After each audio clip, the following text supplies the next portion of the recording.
So I had this R2-D2 also show up from Amazon recently. This is kind of a slight redo. This is our A New Hope original card R2-D2, and it's got the unaltered Hildebrandt logo up here. There's actually no warning label on this card at all because there's no small parts for it. On the back, we once again just show the figure that we have rather than, again, I really like it. I didn't even notice this is VC 149, so this is basically just a reissue, redo type of thing. This is not technically a new figure.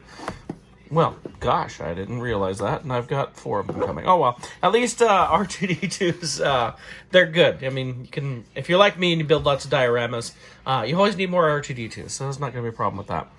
So this is a reissue. I didn't realize that. I know it's a Build-A-Droid type figure, and but it's a clean version, so it is a little bit different from the original. Let's open them up and really check. Here's the 2 VC 149s. You can see as far as card, the original has this age stuff here at the top.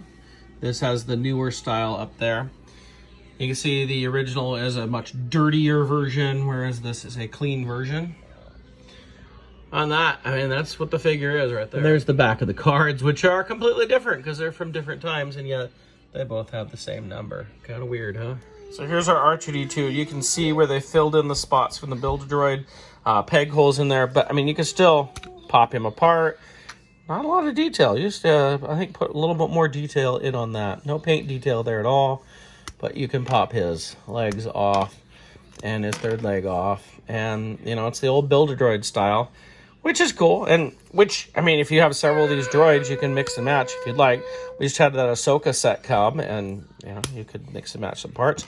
I will say, one of the things I'm liking is if you look at this dome, it's shinier than we've had in a while. It doesn't look like it's just gray plastic.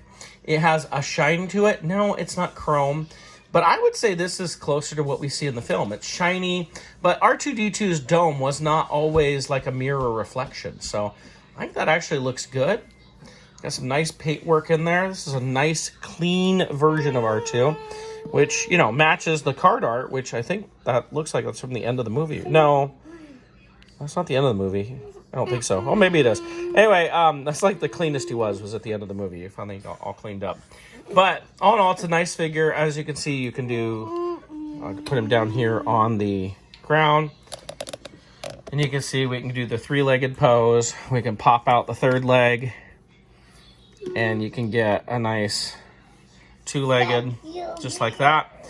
And, you know, you could do like I was a kid when I was a kid. And he doesn't have the hole anymore at the bottom, but, you know, make him in a can. I always felt like R5-D4 and R2-D2 didn't do much as far as weaponry, especially as the action figures in the vintage.